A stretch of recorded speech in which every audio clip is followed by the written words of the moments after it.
ہاں very good, good point. یہ issue آپ کا ہے، ٹھیک ہے، یہ مطلب عوام کا یہ ایشو ہے.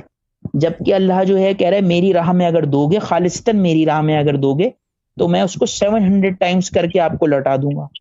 حضرت علی نے بھی یہی کہا کہ اگر کاروبار میں گھاٹا ہونے لگے تو اللہ کے ساتھ صدقے سے بیپار کرو. کیا بات ہے، کیا بات ہے. اس کی راہ میں صدقے دینا شروع کر دو. اپنے مال کا نہیں دو، اپنا 1 روپیہ 2 روپیہ دو، اللہ کو راضی کرنے کے لیے دو، اس کے لیے دو.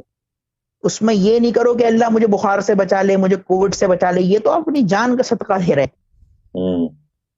اس میں اللہ کو راضی کرنے کے لیے آپ کسی کو نہیں دے رہے ہیں، نہ روٹی کھلا رہے ہیں آپ.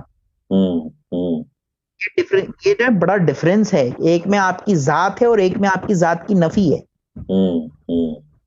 اسی وجہ سے سورہ منافقون میں اللہ نے کہا کہ اگر ان کو دوبارہ زندگی دی جائے، ان لوگوں کو اگر میں دوبارہ زندگی دے دوں تو یہ اللہ سے یہ کہیں گے کہ اللہ مجھے زندگی دے دے دوبارہ، میں جا کے صدقہ کروں گا تیری راہ کے اندر. یہ نہیں کہا کہ نماز پڑھوں گا، زکوٰۃ دوں گا، میں حج کروں گا، صدقہ کروں گا تیری راہ کے اندر. پلیز اللہ، یعنی ہاں میں بانٹوں گا چیز کو. دیکھیں زکوٰۃ کیا ہے؟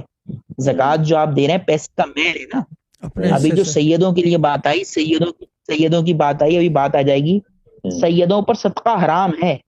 صدقہ لے نہیں سکتا، سید صدقہ نہیں کھا سکتا، صدقہ نہیں لے سکتا. وہ کسی اور جو کوئی اور رسول ہاشمی ہے، کچھ بھی ہے، نان سید ہے، وہ صدقہ لے سکتا ہے. سید صدقہ نہیں لے سکتا، صدقہ علی رسول پہ حرام ہے.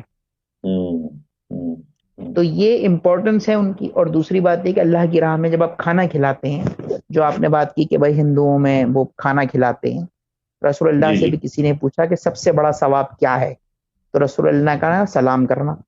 اس کے بعد کہا بھائی سب سے زیادہ اور ثواب کس کا ہے؟ رسول اللہ نے کہا انسانوں کا پیٹ بھرانے کا، کھانا کھلانے کا. اس نے دوبارہ سوال کیا، یا رسول